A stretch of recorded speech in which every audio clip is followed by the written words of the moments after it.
Ladies and gentlemen, I've been wanting to talk about this for a while. To my left, I have the awesome Vicki Goza. Vicki, it's a pleasure to have you on the air in the studio. Thank you. For those of the people out there who don't know you, why don't you introduce yourself, who you are, what you do, and then we can get into what we're going to talk about. My husband and I own Marek-Burns-Laywell Funeral Home, and personally, I do all the hair and makeup. So be nice to me if I can make you look like dirt. So. We all turn to worm dirt sooner or later. Right. Okay. All right, and how long have you been doing it? Well, we have owned Marek-Burns-Laywell since 1998, so it's 20 years, actually 20 years this month. And I got to stop you there. I'm a little confused. The name, because I noticed in some other advertising that you do, you got Goza Service. Goza Funeral Services. And then you got the name down here. How does this all work Goza together? Funeral Services is the company that owns Marek-Burns-Laywell. That Goza Funeral Services is like an umbrella. It allows us to branch out to do cemetery work or provide other services where the funeral home is straight up the funeral home. Do you ever get the questions, why is the names different? No, never. Really? I get people always asking me, who's Aaron? Who's Aaron? The big question is, why doesn't it say Marek-Burns-Laywell Goza? Yeah, exactly. Well, if it ain't broke, don't fix it. Okay.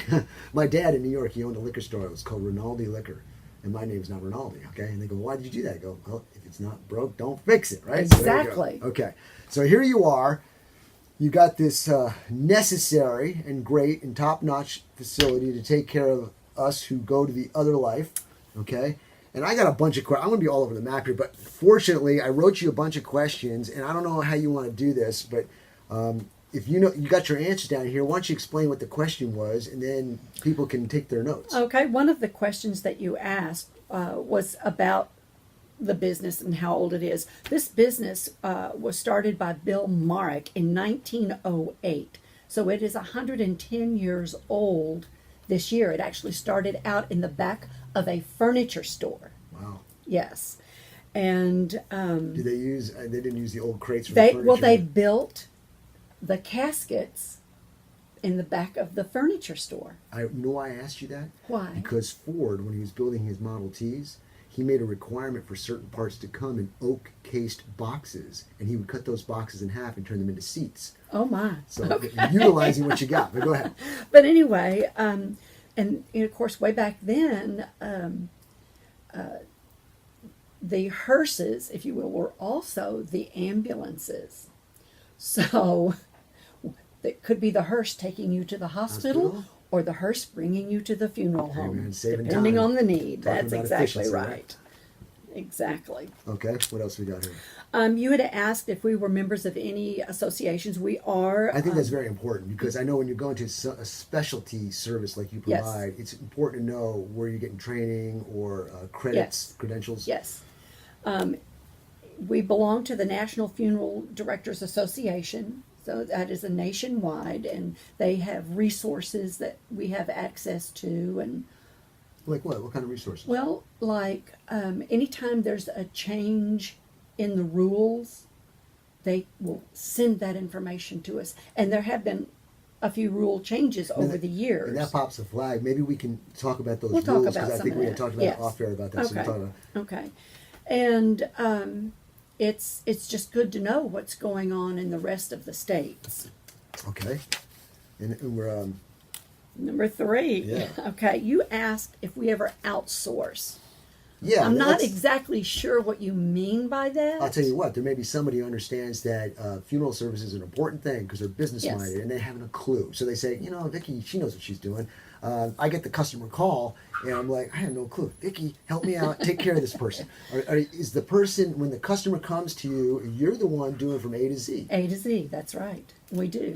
However, if we are in a situation, there are some situations like if someone is out. We just had a service for someone who'd passed away who was out of state. Mm-hmm. We had to outsource with another funeral home to pick them up and do the preparation and ship them in to us. So there are some extenuating circumstances that we can't just get there immediately. I'm making notes as you talk. I'm thinking, oh, I got to ask this question too. But about 98% of our business is all in-house.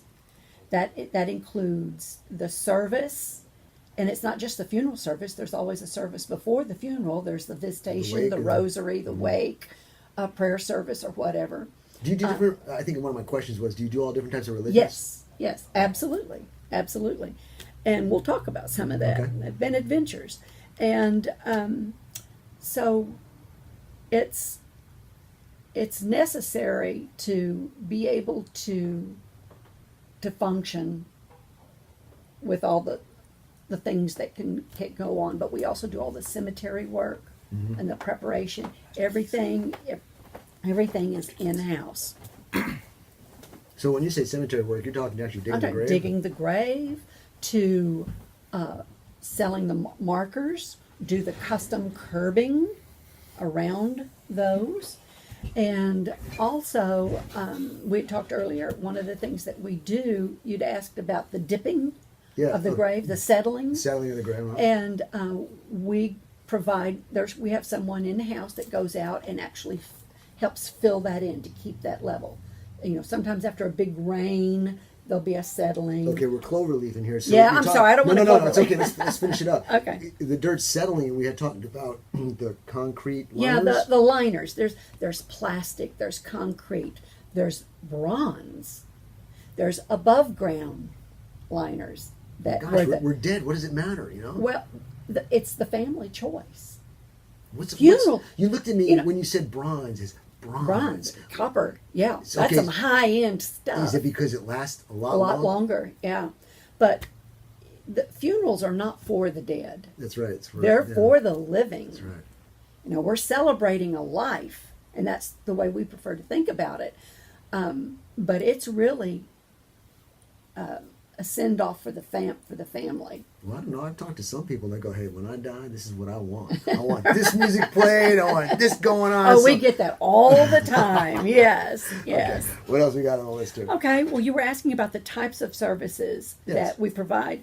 Well, there's basically 3 types of services. There's a traditional, that's with the embalming, a visitation, or whatever, the evening before, the day of, and then the actual funeral service. There's a graveside service. They don't want the visitation. They just want everybody gather out at the cemetery, have a few words and a prayer, and it's the end, amen. And then there's the cremation service. But is that services based on types of religions? Because I know, like for example, Catholics, they always want to have the wake and check it out. I don't know how it is for Baptists. Well, only until recently, the Catholic Church did not believe in cremations, but that's just changed over the past few years. It's amazing to me how a religion can take their works off the Bible and then decide, well, we're going to change policy. How does that happen, man? That just drives me nuts. A lot of that but that's a side man-made, yeah. Okay. But anyway, but within those 3 types of funerals, then it's anything goes. If your traditional service, it can be,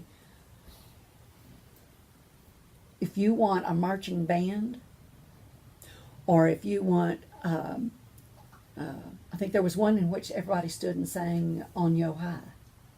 That was the closing song. Okay. Hey, we've got some diehard camera nights. Telling you. And it's all the bells and whistles that you choose. And again, the services are going to depend on your beliefs. We've had services where they didn't want religion to be a part of it. Okay. We have services where religion is all of it. Is all of it, huh? And it just depends on those beliefs. And you can accommodate yes, all those. we can accommodate all of it. Absolutely. When you first started doing this, did you do that, or did you realize, we need to help? No, it was so funny. Maurice, after he graduated, his uncle and his mom and dad owned a funeral home in Rosebud, and we decided not to raise Ryan in a big 5A school. Let's go to a 2A and let him see the world from 2 different sides. And Maurice came to me and he says, "It's about time you saw and understood what it is I do." And he says, "Vicki, it's science. You take the emotion out. It's science. And he explained to me what I was going to see, and he explained what I was going to hear, and I went in and was able to observe. Which brings me to a question. Did he get into it because he's a scientific type of person, or did he get into it because it's a business that needs to be done?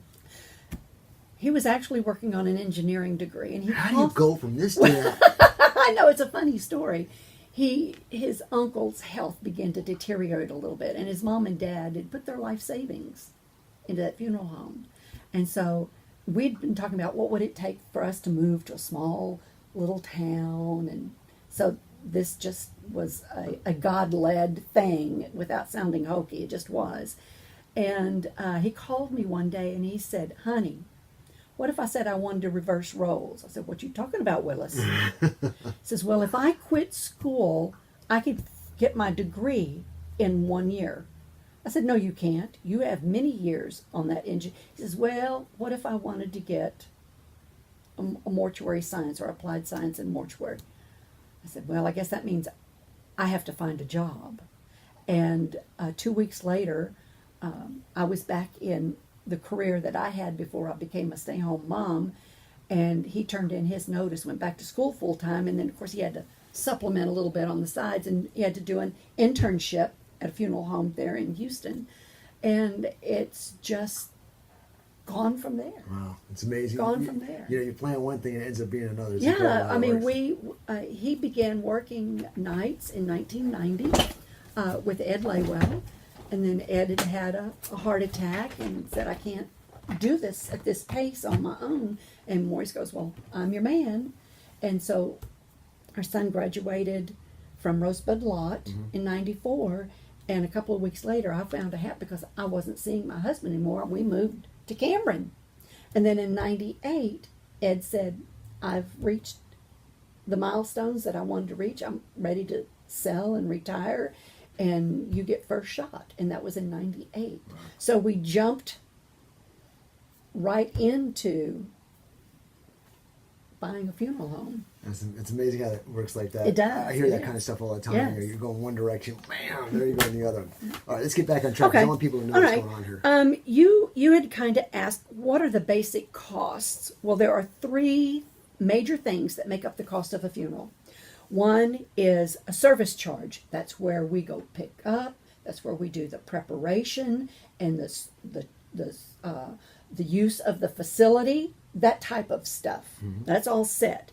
The next largest expense is going to be the cost of the casket. Let's clarify that real quick. I had a question. The difference between a casket and a coffin. A coffin is six-sided, and that's in Europe. That's like Dracula's. Yes. Okay. And the casket in the United States is square. It's Okay. rectangular. Just a four corners. factoid. There you go. Yeah. And the last big cost of a funeral is the cemetery charges. And those vary depending on which cemetery that you want. We don't have any control over that. Then we have what's called cash advances. That would cover flowers. You want to place the order for a casket spray or easels or something through us as part of the contract. We get the price, and we add that to the contract. Honorariums. If you've asked someone to come in and play the organ or the minister, or someone to come in and sing, you decide it's customary that you give them a little stipend for doing that, and that there's no set amount. Mm-hmm. That's up to you. And then the cost of the death certificates. Some people only want 5, and some people want 25. Who would they go to? Okay, you have to have a death certificate to change a mortgage. Okay. Your I got you. credit cards. Mm-hmm. So they're not trying. So they don't think you're trying to fraud them out. Right, Okay. exactly. And those are, and then obituaries. Some people write novels for their obituaries, and some people just want this little bitty tiny thing. So if you want a custom obituary, It's going to cost you. then a lot it's of going money. to cost, and that's not. We don't make money off of any of those things. Those are charges that are direct from the providers Gotcha. of that service. So our average funeral right now is about $7,500. No, what I'm getting at is there's Mm-hmm. people who may not be able to do that. And so you have this other option of cremation. Yes. How do they? So when you look at that, I say, listen, I understand whoever. Okay. I understand grandchildren that you got it, but you don't have Mm-hmm. the money to do this. But we have this option. Is that an option for you? Talk about cremation. Yes, cremation is certainly an option, and it has become more and more popular. But again, it's what you want. We do cremation services where they want to do a prayer service or a visitation or even a rosary before, in which case the body would need to be prepared, embalmed and prepared. And then after that, or after the funeral service, the body would then be cremated. Then we have what's called direct cremation. The person has passed, we go pick them up, we go take them. They, by law, we have to wait 48 hours before a person can be cremated, because that gives the family a time to think, is this really what they want to do? And or if there's some, depending on the reason for the passing, gives legal Vicky, people a chance let me tell you to. why I said that. Because in my discussions with people, I've had Mm-hmm. certain situations. I've talked to people in these conditions who go, we're burdened with this. It's like, we have to do it because we're family. We can't do it. So you providing all these services Mm-hmm. from A to Z. One is the basic to whatever you want. It can go the whole gamut. Mm-hmm. Right. So if people think, oh man, I gotta put somebody in the dirt, and I gotta get the casket, I gotta do liners, it's gonna cost me. But if they've got the money, that's fantastic. But if they don't, you also provide the service that Yes, that is why we get really vocal on the pre-needs, because on a pre-need service you can come in, you can pick out your casket, you can pick out your type of service, you can pick out a lot of things, and it literally locks in that price. Funerals on average go up between $200 and $250 per year.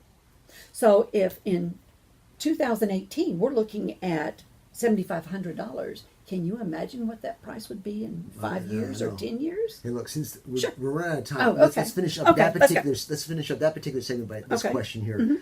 If you do a cremation, Yes. what do you do with the ashes? Some people you hear they put them on Their mantle. their mantle, or they We've bury had them. them. We've had them buried at sea. We've had them sprinkled over a mountain. We've had them blown to their favorite in the water to their favorite fishing Can they hole. buy a burial lot as well? You can absolutely. Very diversified here. Okay. Yes, All right. very. Now, Vicki, I'll tell you what. Since we're running out of time, Okay. I think this is an important thing. If somebody walks up on a relative or somebody and they're dead, Yes. it's 3:00 in the morning. What do you do? They have to call 911.